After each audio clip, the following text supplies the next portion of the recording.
Ce message vous est présenté par l'Assemblée chrétienne Le Tabernacle. www.letabernacle.net. Le message que nous avons entendu pendant ces 3 semaines, ça va être la dernière semaine, sur le Saint-Esprit, a laissé une trace en moi. Et je l'ai partagé encore ce matin. Je disais la chose qui m'a beaucoup touché quand je vous ai donné ce message, c'est le fait qu'en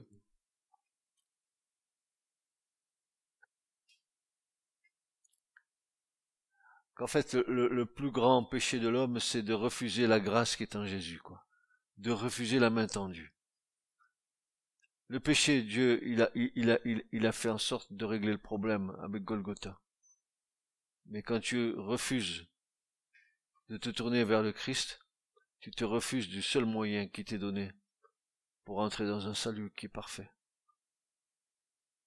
Donc le péché, oui, c'est vrai, c'est quelque chose qui nous a séparés de Dieu. Mais le mur de séparation est tombé.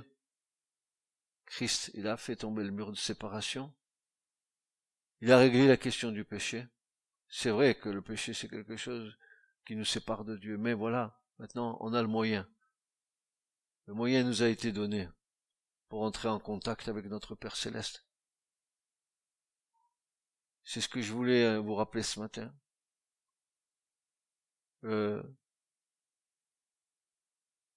Le plus grand des péchés de l'homme sur la terre, c'est de refuser les bras ouverts du Christ et les mains tendues du Seigneur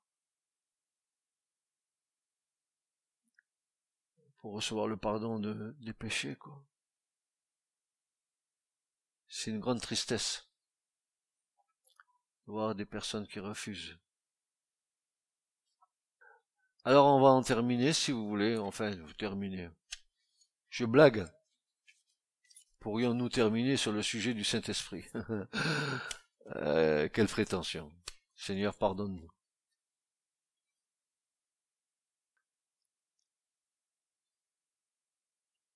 Est-ce que vous connaissez bien le Saint-Esprit? Est-ce que vous savez qui vit en vous?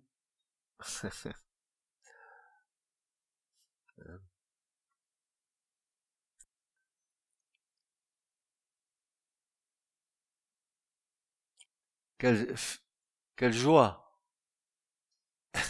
quelle félicité de pouvoir bâtir sa vie sur de telles certitudes et de se réjouir de la possession du salut de Dieu. Ouais. On a chanté tout à l'heure, je me réjouis par ta bonté, je me réjouis dans ton salut. Seigneur, je me réjouis en toi. Donc la nouvelle naissance. Ah, cette nouvelle naissance. Cette nouvelle naissance nous a fait naître à la vie et aux valeurs du royaume de Dieu. Désormais, avoir reçu la vie d'en haut va nous mettre en communion avec les choses d'en haut et nous faire découvrir les valeurs du royaume en haut. Désormais, nous recherchons ce qui est en haut. Comme dira l'Épître aux Hébreux, notre cité, elle est en haut. Elle n'est pas en bas. C'est pas la Jérusalem terrestre qui est notre cité. C'est la Jérusalem céleste. Ayant nos yeux fixés sur le royaume. Mais alors, nous pouvons nous poser une question. Une vraie question, alors. Oui, nous sommes nés à la vie du royaume. Oui, nous sommes nés aux valeurs du royaume. Mais qu'est-ce que nous transmet le royaume? Qu'est-ce qui nous transmet? Alors vous direz, oui, il me transmet la vie, oui. Mais il y a bien autre chose, n'est-ce pas, que le royaume de Dieu va nous transmettre. Et que le Saint-Esprit va nous révéler.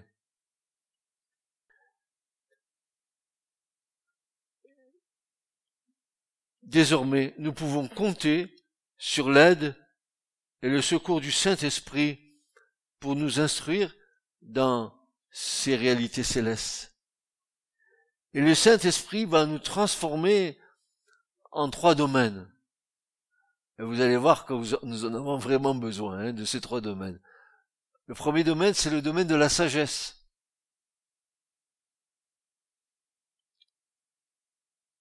Ensuite, le domaine de l'intelligence. Si tu te crois intelligent parce que tu as un bac 15 ou un bac 25, 35, 55, 65, ce que tu voudras, l'Écriture te dit, tu es le plus malheureux des hommes. Ouais, c'est bien que tu sois sage d'en bas, ouais, mais la sagesse d'en bas, on verra ce que c'est, hein. Alors tu diras, mais il faut que j'ai quand même de la sagesse pour travailler dans ce monde.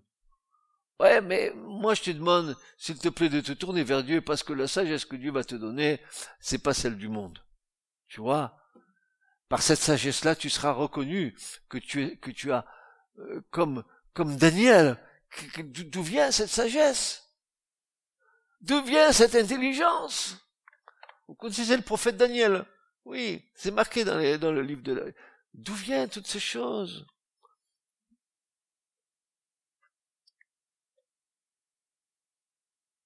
D'ailleurs, écoutez bien. Écoutez, c'est pas moi qui le dis. C'est pas moi qui le dis. C'est notre frère, bien-aimé Paul. Qu'est-ce qu'il va nous dire? Il va nous dire, je considère toutes ces choses comme de la boue. En fait, il dit pas de la boue, parce que c'est atténué dans nos versions. Il va dire, je considère toutes ces choses comme des excréments d'animaux à cause de l'excellence de la révélation de Christ.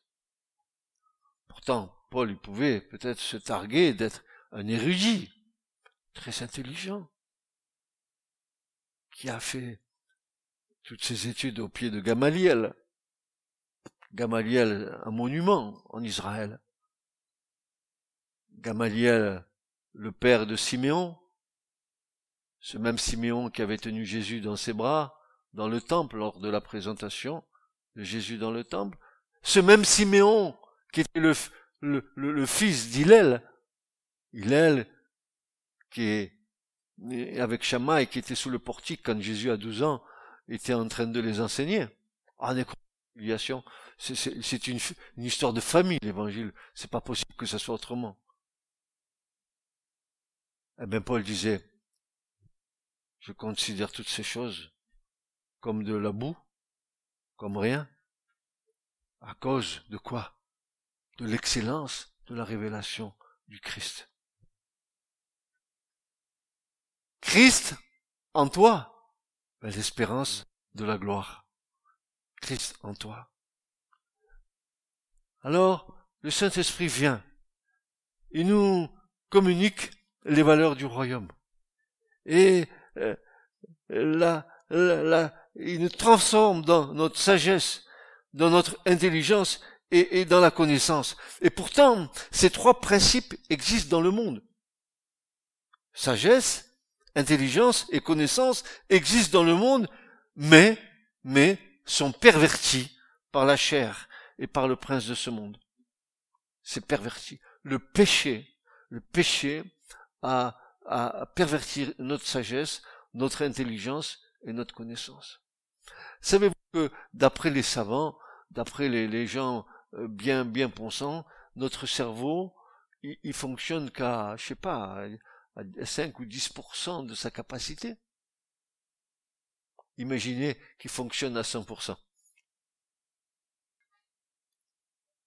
Qu'est-ce qui se passe-t-il? Nous connaissons en partie, nous prophétisons en partie, dit l'Écriture, toutes ces choses, n'est-ce pas? Dieu veut enlever les barrières de ces choses pour que nous le connaissions à lui et à lui seul. Ces trois principes existent dans le monde, mais sont pervertis par la chair et par le prince de ce monde. Et si nous voulons avoir sagesse, que nous voulons avoir intelligence et que nous voulons avoir connaissance, alors écoutez bien. Exode 31, versets 1 à 4.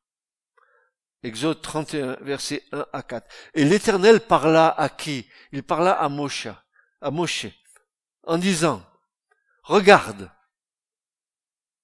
j'ai appelé par nom Betsalel, fils d'Uri, fils de Hur, de la tribu de Juda. Et je l'ai rempli de l'Esprit de Dieu en sagesse et en intelligence et en connaissance. Et pour toutes sortes d'ouvrages, pour faire des inventions, pour travailler en or, en argent et en airain. Voyez-vous, Dieu a mis en ces hommes intelligence qui vient d'en haut, sagesse qui vient d'en haut et connaissance qui vient d'en haut. Ils étaient des ouvriers déjà établis, mais il fallait que Dieu les utilise dans les choses concernant le royaume, et pour cela, il les a remplis de sagesse. Ah, frères et sœurs, vous vous rappelez l'autre jour que Dieu fait toujours des choses avec des prémices pour annoncer la chose qu'il va faire dans le temps. Vous vous rappelez, nous avions partagé cette semaine ce passage de l'Écriture où le prophète Joël dit, dans les derniers temps, je répandrai mon esprit sur toute chair. Et je vous ai posé la question que le Seigneur, il avait rempli du Saint-Esprit les apôtres et les disciples dans la chambre haute, dans les 120, dont il nous est dit que des langues de feu sont tombées sur eux et ils ont commencé à prophétiser, ils sont allés prêcher dans d'autres langues, ils sont allés voir des foules entières qui se sont converties par coup de 5000, par coup de 3000. Et je vous ai toujours dit, et je vous ai dit, Dieu ne fait jamais rien sans avoir déjà dit les choses à l'avance. Et je vous ai posé la question en vous disant, frères et sœurs, y a-t-il quelque chose de semblable dans l'Ancien Testament qui ressemble à la Pentecôte?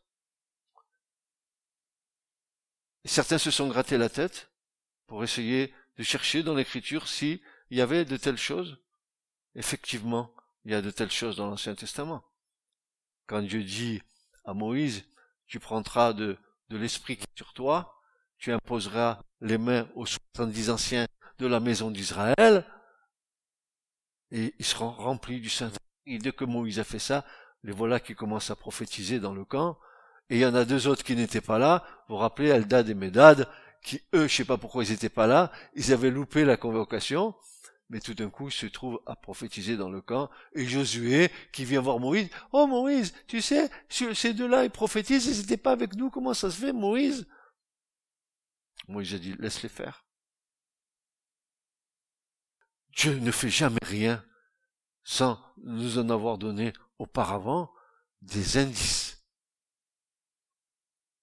La résurrection, c'est pareil, l'enlèvement, c'est pareil. L'enlèvement avec Enoch. L'enlèvement avec Élie. N'est-ce pas les prémices de l'enlèvement qui va avoir lieu là maintenant bientôt? Dieu ne fait jamais rien sans en avoir averti son peuple, ses enfants. Sinon, il ne serait pas Dieu. Aussi, je me réjouis, frères et sœurs, que ce que Dieu nous dit dans l'Alliance renouvelée a déjà été attesté dans l'Ancienne Alliance. Je me réjouis que la parole de Dieu ait une continuité, qu'elle ait une véracité, qu'elle puisse encore aujourd'hui soutenir notre foi dans l'espérance du retour du Seigneur. C'est pour ça que, ayant cette espérance en nous de son retour, nous sommes prêts et nous nous préparons à sa rencontre. Alors, Dieu remplit ces hommes de sagesse, d'intelligence et de connaissance. L'Esprit de Dieu nous communique 3 valeurs essentielles qui appartiennent à Dieu lui-même. La sagesse, l'intelligence et la connaissance. La sagesse, la chorma en hébreu. Chorma en hébreu. Alors je ne vais pas rentrer dans le mot parce qu'on pourrait y passer la journée ensemble. Sur ce seul mot, la sagesse de Dieu, c'est un mot qui ouvre l'univers entier. Mais je continuerai à vous dire que cette sagesse que nous recevons n'est pas la sagesse humaine dont Jacques nous montre l'origine. Et qu'est-ce qu'il nous dit Jacques de la sagesse humaine? Quelle origine de la sagesse de l'homme? si tu crois que tu es sage, Dieu va confondre ta sagesse. Et regardez ce que Jacques va dire. Jacques 3, verset 15. Ce n'est pas la sagesse qui descend d'en haut, la chorma, comme dira nos frères hébreux, mais une sagesse terrestre, animale, et enfin diabolique, dira Jacques. Voilà comment est la sagesse d'en bas. Animale, terrestre, c'est-à-dire animal. Animal. Et là, le mot que emploie Jacques, c'est un mot pas piqué des hannetons. La sagesse animale. Vous savez quel est ce type de sagesse? Jacques va nous dire que cette sagesse-là, elle vient de notre psychique. Parce que le mot animal qui est là, c'est psychikos. Et psychikos, c'est la racine psyché. Et psyché, c'est l'âme. Le psychikos, c'est la nature sensuelle qui est sujette aux appétits, aux passions. Le psychique. L'homme livré à sa propre inspiration. Et beaucoup de chrétiens sont comme cela.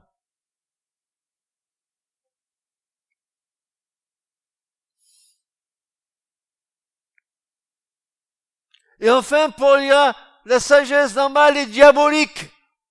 Enfin, il n'y a rien de bon sur la terre ou quoi? Non, il n'y a rien de bon sur la terre. Tout est perverti par le péché. Ta sagesse, sans Dieu, c'est une sagesse qui est pervertie. Tu as une sagesse animale, psychique. Ah, le psychique, les sentiments.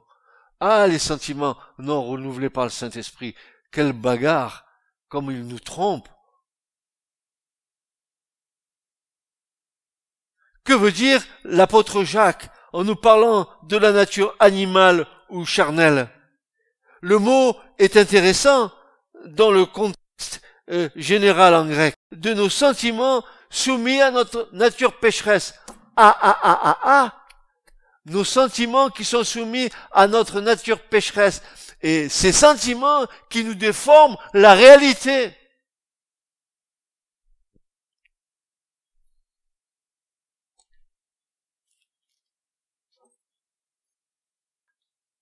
La nature animale, la nature sensuelle, qui est sujette aux appétits et aux passions, le psychique, l'homme livré à sa propre inspiration, à ses propres sentiments non régénérés. Une personne qui vit au gré de ses sentiments qui, le plus souvent, le trompent, car ces sentiments déforment la réalité, ne tenant pas compte de tous les paramètres, mais en retenant les désirs, les envies et les convoitises. Tout cela s'entrechoque dans le réservoir psychique de la personne. Et ce qui détruit aujourd'hui et qui trompe les chrétiens aujourd'hui, ce sont les sentiments qui ne sont pas renouvelés par le Saint-Esprit. Frères et sœurs, l'Écriture nous dit que la parole de Dieu, elle est vivante, elle est agissante, qu'elle est pénétrante, qu'elle est aussi tranchante qu'une épée à deux tranchants et qu'elle sépare l'âme de l'esprit. Pourquoi la parole de Dieu fait cela? Y a-t-il besoin d'une séparation pour séparer l'âme de l'esprit? Oui, parce que l'esprit ne sera jamais soumis à l'âme. C'est le contraire. C'est l'âme, c'est l'esprit qui va soumettre l'âme. Pourquoi? Parce que une âme, des sentiments qui ne sont pas soumis à l'esprit, ce sont des sentiments humains, colère, tout ce que vous voulez. Alors une âme qui est soumise à l'esprit, elle va être dans le fruit du Saint-Esprit, la maîtrise de soi, la patience, la tempérance, toutes ces choses qui viennent du Saint-Esprit. Je t'en supplie, laisse l'Esprit de Dieu travailler dans ta vie. Alors peut-être la colère sortira de ton cœur. Peut-être que la suffisance sortira de ton cœur. Peut-être que des sentiments qui sont en toi, qui sont pas très nets, vont sortir de ton cœur. Laisse l'Esprit de Dieu travailler.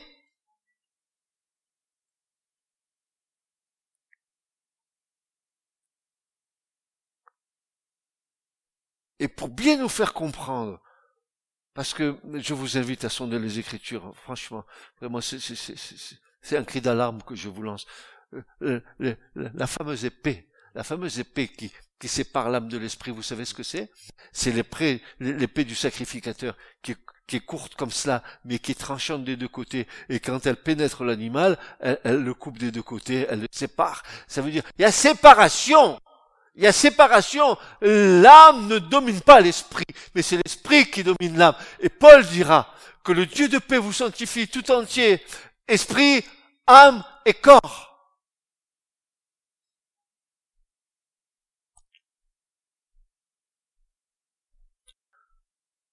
Quelle œuvre magnifique du Saint-Esprit.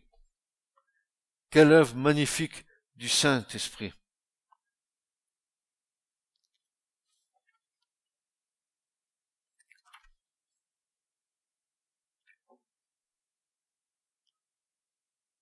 Et c'est cela que l'apôtre Jean nous enseigne. 1 Jean 2, versets 15 à 17. Que va-t-il nous enseigner l'apôtre Jean? Voici ce qu'il va nous dire. N'aimez pas le monde, ni rien de ce qui fait partie de ce monde. Ah. Ensuite, si quelqu'un aime le monde, l'amour pour le Père n'est pas en lui. En effet, tout ce qui fait partie du monde, les mauvais désirs qui animent l'homme livré à lui-même, la soif de posséder ce qui attire les regards et l'orgueil qu'inspirent les biens matériels, tout cela ne vient pas du Père, mais du monde. Or, le monde passe, avec tous ses attraits. Mais celui qui accomplit la volonté de Dieu, lui demeure éternellement. Voilà. C'est clair, c'est net et c'est précis. Alors, vous savez ceux qui chipotent, qui vont tirer leur épée tout de suite en disant « Comment on va faire si on n'aime pas le monde, alors comment témoigner au monde ?» Mais il n'est pas question, quand Jean parle de cela, il parle du système du monde. Il parle pas des âmes. Les âmes, il faut qu'elles soient sauvées. N'allons pas nous repaître des choses qui sont dans le monde. De salir nos regards, de salir nos cœurs, de salir nos consciences.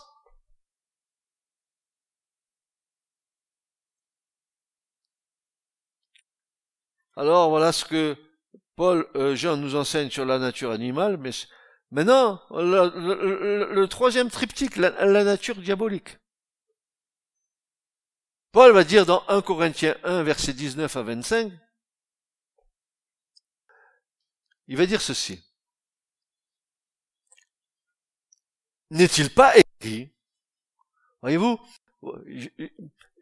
moi j'aime mes frères apôtres, j'aime ces hommes de foi, ils parlent pas d'eux-mêmes, regardez, il dit, n'est-il pas écrit, il pose sa déclaration sur ce qui est écrit. Sur ce qui est écrit. Il ne bouge pas de la parole. N'est-il pas écrit? Je détruirai la sagesse des sages et je réduirai à néant l'intelligence des intelligents. Où est le sage? Où est le spécialiste de la loi? Mais où est le raisonneur de ce monde? Dieu n'a-t-il pas changé en folie la sagesse du monde? Si tu te crois sage dans le monde, tu es dans une folie avancée. Écoutez-moi bien, c'est ce que je suis en train de dire, je suis absolument certain à 100% de ce que je suis en train de dire. Et vous allez me dire, mais regardez le monde quand même, il fait des découvertes, il fait des choses pas mal, regarde, et Laurence, si tu es encore sur tes deux pattes aujourd'hui, c'est bien qu'un toubib, il t'a opéré, bon, je vous dirai pas l'opération qu'il m'a fait parce qu'il m'a loupé, mais je suis debout. Et je vous prêche ce matin. C'est pas ça dont je parle. Quand les apôtres, ils parlent de la folie du monde, ils parlent de ce monde qui rejette Dieu.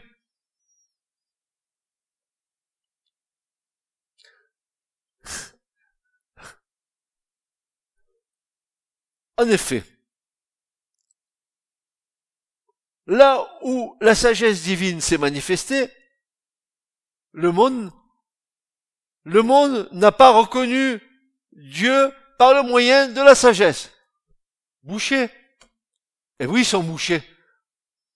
Parce que l'Écriture nous dit que le Dieu de ce siècle, 2 Corinthiens 4:4, le Dieu de ce siècle a voilé l'intelligence des incrédules afin qu'ils ne voient pas luire l'évangile de la gloire de Christ. Aveuglé comme Paul sur le chemin de Damas. Il était le plus érudit de sa religion, mais il était aveugle. Et combien de chrétiens sont aveugles dans leur religion?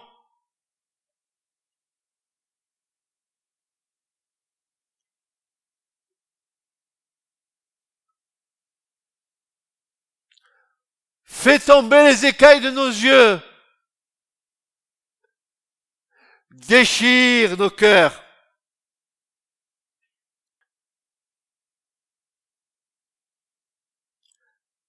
C'est pourquoi Dieu a jugé bon de sauver ceux qui croient. Amen. Vous qui croyez, vous êtes sauvés. Vous qui croyez, vous avez la vie éternelle. Vous qui croyez, vous croyez au retour du Seigneur. Vous qui croyez, vous croyez que la prière du juste est efficace et vous priez pour vos amis, pour votre famille, pour vos enfants, pour vos époux, pour vos épouses. C'est pourquoi Dieu a jugé bon de sauver ceux qui croient par un message qui paraît annoncer une folie. Oh là là là. Mais d'où il va chercher ça, Paul? Oui, tandis que d'un côté, les Juifs réclament des signes miraculeux et que de l'autre, les Grecs recherchent la sagesse, Paul dit nous prêchons. Quoi? Eh bien, Christ mis en croix. Les Juifs crient au scandale. Les Grecs crient à l'absurdité. Mais pour tous ceux que Dieu a appelés, qu'ils soient juifs ou grecs, ce Christ que nous prêchons manifeste la puissance et la sagesse de Dieu. Car cette folie de Dieu est plus sage que la sagesse des hommes. Cette faiblesse de Dieu est plus forte que la force des hommes. Mais d'où ils vont sortir ça? Si ce n'est l'Esprit de Dieu qui leur donne ces choses-là. Vous vous rendez compte de la richesse qu'il y a dans ces versets? La sagesse des sages, que l'Éternel réduira à néant, désigne les discours philosophiques des Corinthiens, opposés à la prédication de la croix du Christ. On préfère, mais ça c'est pas nouveau. On préfère dans nos églises parler de philosopher religieusement plutôt que d'être appuyé sur l'œuvre de la croix.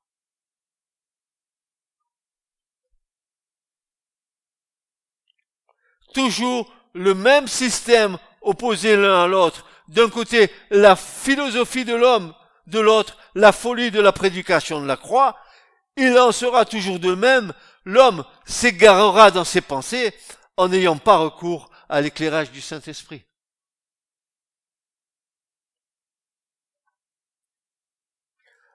L'homme qui désire interpréter la pensée de Dieu, non pas avec des éléments d'en haut, mais avec la sagesse d'en bas, cet homme se trompe. Et voici ce que Paul va nous déclarer. Colossiens 2, chapitre 8, versets 8 à 9, pardon. Colossiens 2, versets 8 à 9. Bon, franchement, si on n'est pas averti avec tout ça, si on ne prend pas en considération la parole de Dieu, vous et moi, si on n'obéit on n'obéit pas à cette parole, on s'égare. On s'égare. On s'égare. On dérive. On dérive. On erre. Et en faisant cela, on pêche.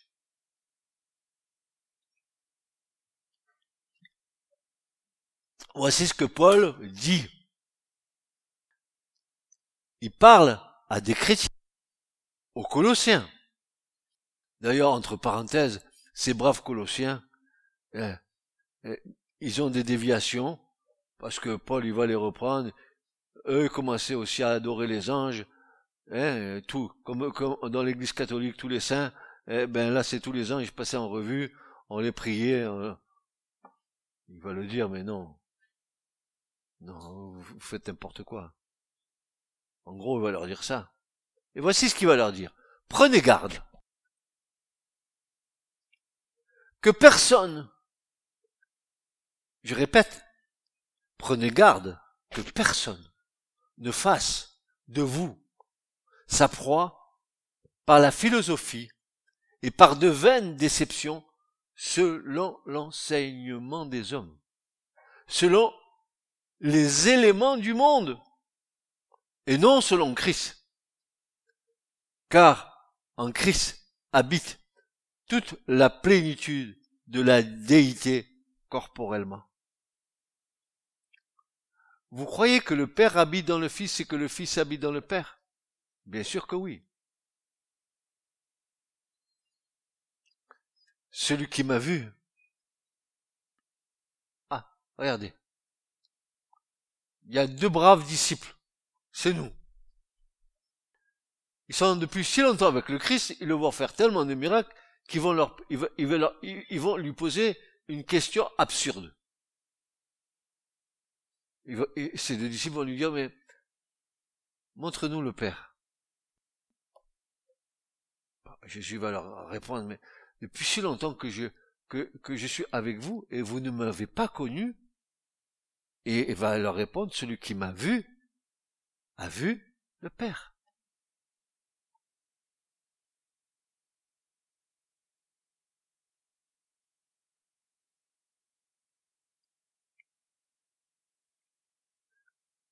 Frères et sœurs,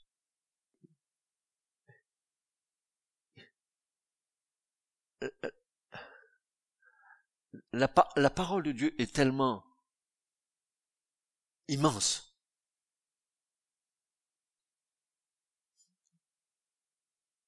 Comment nous, petite poussière de la terre, allons-nous interpréter cette immensité? Quelle prétention nous aurions? Paul dit non. C'est en Christ qu'habite toute la plénitude de la déité corporellement. C'est le Saint-Esprit qui vous enseignera toutes choses. Non, par la philosophie et par de vaines déceptions selon l'enseignement des hommes, selon les éléments du monde, mais selon Christ. La sagesse d'en haut, elle tire son origine en Dieu. Investis par elle, nous pourrons être dans un équilibre en face de toute situation qui se présenterait devant nous. Elle engendre la patience, la maîtrise de soi, le discernement, tout issu du fruit du Saint-Esprit. Frères et sœurs, le Saint-Esprit, Paul dira, et voici les œuvres de la chair. Il va faire une énumération des œuvres de la chair. Vous connaissez Galates 5. Après, il va dire, et voici le fruit de l'esprit. Et à la fin de la citation de tous les fruits de l'esprit, il dira, et avec ces choses, il n'y a point de loi. Car c'est le Saint-Esprit qui va distribuer, selon sa volonté, les choses qui nous sont nécessaires. Ah, mon frère, j'ai besoin de patience. Prie que le Saint-Esprit m'accorde cette patience. Oh, ma sœur, tu as besoin de quoi? Qu'est-ce que tu as besoin? De maîtrise de soi? demande-le au Seigneur. Il te la donnera.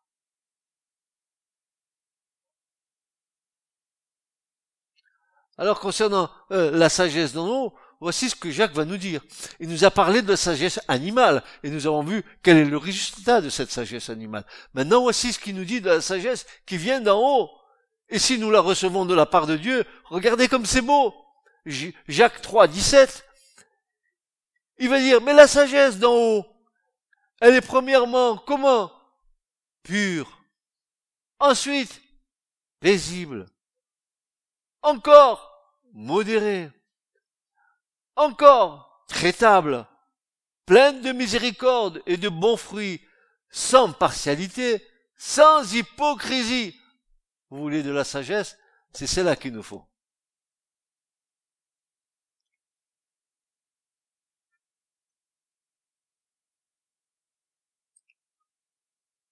Voilà la première valeur du royaume, la sagesse que Dieu nous accorde.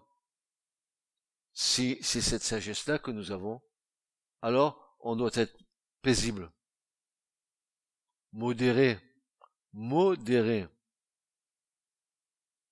pur, pureté du cœur. Qui se tiendra sur la montagne de l'Éternel, sur la montagne sainte? Celui qui a le cœur pur, les mains lavées. Le psaume, vous connaissez le psaume 24? Lisez-le, vous verrez. Deuxièmement, l'intelligence. Là encore, nous devons confronter les deux types d'intelligence qui sont d'origine tout à fait différente. Une intelligence humaine entachée par les péchés, limitée par le péché, qui est issue de l'intelligence naturelle de l'homme, dont nous savons que c'est un mélange détonnant, comme une espèce de bombe, savamment dosée entre le péché et les sentiments humains.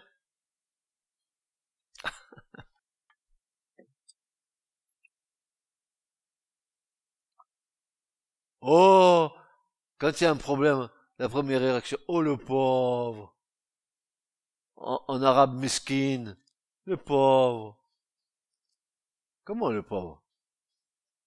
Pauvrette, on dira ici dans le Midi.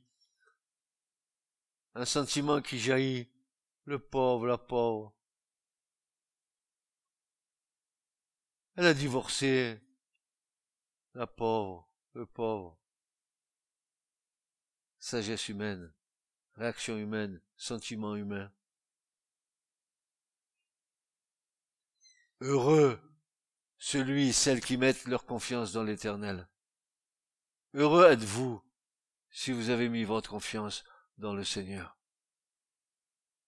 Car l'intelligence qui vient d'en haut nécessite une ouverture d'esprit. Oh oh. Oh oh. Où est l'intelligent? Oh oh. Écoute-moi. Ton esprit a-t-il été ouvert par le Seigneur pour comprendre les choses? Oh oh. Car l'intelligence qui vient d'en haut nécessite une ouverture de notre esprit. Ouvre, parce que on est complètement bouché, fermé. Luc 24, versets 44 à 45. Il leur dit, à qui? Aux disciples, aux apôtres, il leur dit. Qu'est-ce qu'il va leur dire? Ce sont ici les paroles que je vous disais quand j'étais encore avec vous. Donc, là, c'est le Christ ressuscité qui leur parle. Qu'il fallait une obligation, un devoir, que toutes les choses qui sont écrites de moi dans la loi de Moïse, je vous invite à prendre vos yeux, à vous poser vos yeux sur la Torah et d'aller chercher ce qui est écrit de Jésus dans la loi de Moïse. Il y est dedans.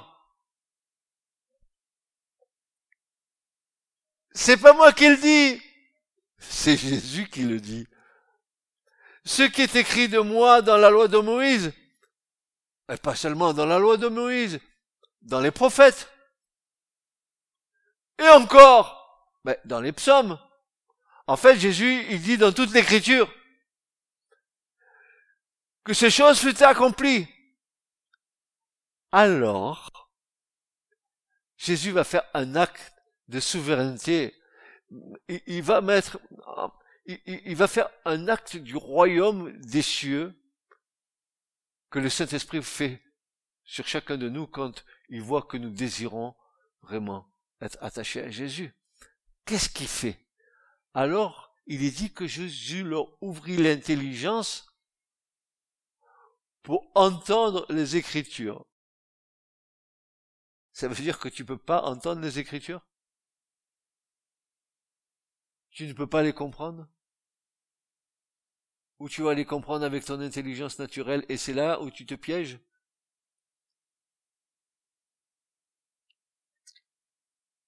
Vous savez ce que veut faire l'intelligence naturelle? Elle veut expliquer Dieu. Quelle fierté! Mais c'est une idolâtrie. Je m'idolâtre moi-même. Je vais expliquer Dieu. Pardon?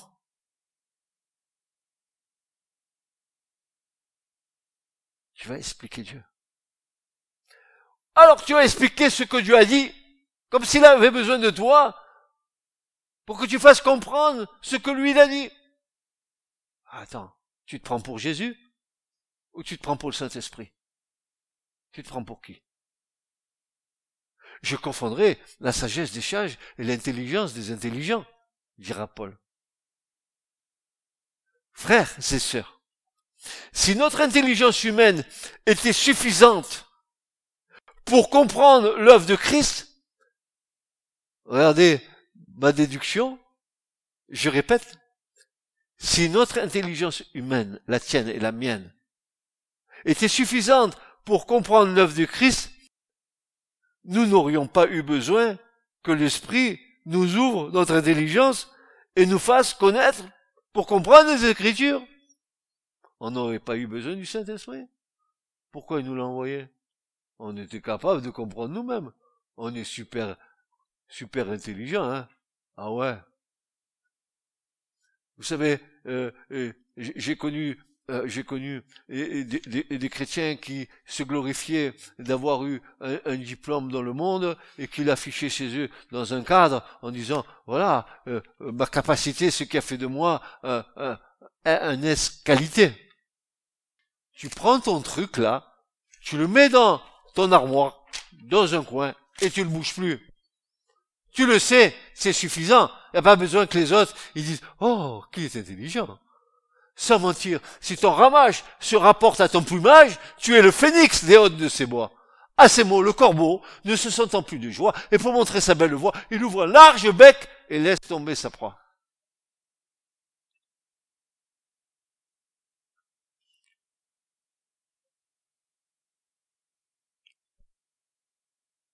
En fait, tant que nous n'entrons pas dans la nouvelle naissance, nous ne pouvons pas comprendre les choses qui sont d'en haut. Un voile demeure sur nous et nous pousse, et ce voile à contester l'Écriture. Vous avez témoigné à des gens, hein? Qui n'a pas témoigné à des gens ici? Et vous avez vu qu'à un moment donné, quand vous avez commencé à leur parler du Seigneur, comment tout d'un coup le bouclier s'est dressé? Ah non! Parle-moi de Madonna, parle-moi de... Mais ne me parle pas de Jésus. Non, non, non, non. D'ailleurs, dès que vous prononcez le nom de Jésus, je crois qu'une peur les saisit, une crainte les saisit. Le mal a atteint et a perverti l'être tout entier, non seulement nos corps, non seulement nos cœurs, non seulement nos consciences, non seulement notre volonté, mais aussi nos pensées et nos raisonnements. Et nos cœurs sans intelligence, dit Paul, ont été plongés dans les ténèbres, se vantant d'être sages. Ils sont devenus comment? Locos, fous. Ils sont devenus fous.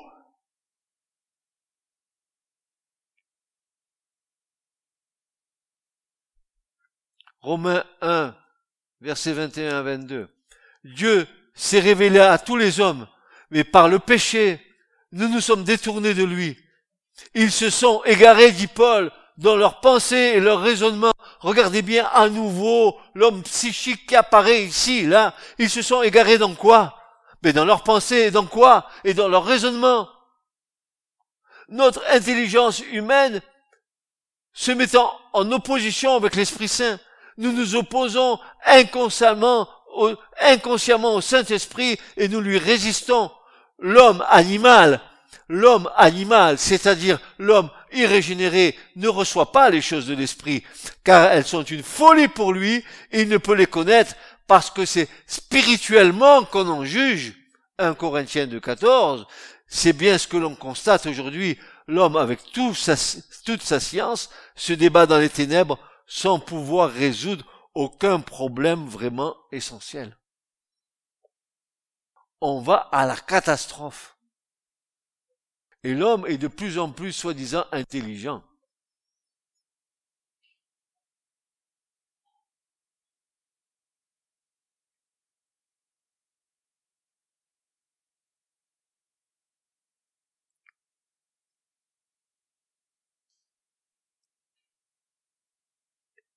Et notre ami Étienne, celui-là même qui a été lapidé en présence de Paul, qu'est-ce que Paul a dû regretter cela? D'avoir assisté à la lapidation d'Étienne dans les Actes. Quand il a dû rencontrer Jésus sur le chemin de Damas, qu'est-ce qu'il a dû pleurer, cet homme? Ah oui. Oui. Acte 7, 51. Voici ce que Étienne va dire au Sanhédrin, il va dire: Jean, de coups roide et incirconcis de cœur et d'oreille. Incirconcis de cœur et d'oreille. Vous résistez, c'est-à-dire vous vous opposez, vous luttez contre, vous êtes adversaire toujours à l'Esprit Saint comme vos pères, vous aussi.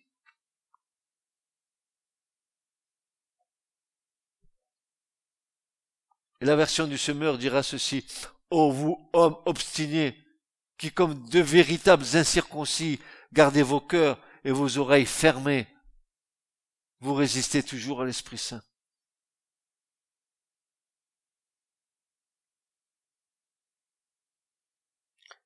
Le Saint-Esprit véhicule en chacun de nous ces trois volets du royaume. Si quelqu'un a besoin de sagesse, qu'il la demande à Dieu. Oui ou non? Si tu as besoin d'une intelligence dans les Écritures, demande au Seigneur de t'ouvrir l'intelligence. Il le fait. Je vous assure, il le fait. Les choses que vous n'aviez pas compris, comment à devenir claires. Il le fait. Il le fera à la mesure de votre marche, mais il le fait. Sagesse, intelligence et connaissance. Da'at, la connaissance. Connaissance qui vient d'en haut. L'Esprit Saint en nous véhicule ces trois principes, et cela devient une réalité lorsque nous obéissons au Seigneur. Être rempli de l'Esprit Saint. Écoute mon frère, écoute ma sœur. Être rempli de l'Esprit Saint, c'est être animé, dirigé et gouverné par le Saint-Esprit. Je vis, je suis conduit et je marche par le Saint-Esprit. Voilà un homme de l'Esprit. Voilà une femme de l'Esprit. C'est quelqu'un qui vit de l'Esprit, qui est conduit par l'Esprit et qui marche par l'Esprit de Dieu. Le fait d'avoir reçu le don de l'Esprit ou l'onction qui demeure sur nous ne doivent en aucun cas nous faire ignorer la sagesse, l'intelligence et la connaissance de Dieu, car cela est intimement lié à l'Esprit Saint. Alors maintenant, dernière question que nous nous posons, vous et moi. Maintenant, comment maintenir le niveau de la plénitude que nous avons reçue? Comment la maintenir? C'est simple, pas compliqué. La clé est simple. Éphésiens 5:18. Voici ce que Paul déclare. Soyez au contraire remplis de l'Esprit. Comment? Écoutez, mes amis, entretenez-vous par des psaumes, par des hymnes, par des cantiques spirituels, chantant et célébrant de tout votre cœur les louanges du Seigneur. Rendez continuellement grâce pour toutes choses à Dieu le Père, au nom de notre Seigneur Jésus-Christ, vous soumettant les uns aux autres dans la crainte de Christ. Amen. Ce message vous a été présenté par l'Assemblée chrétienne Le Tabernacle. www.letabernacle.net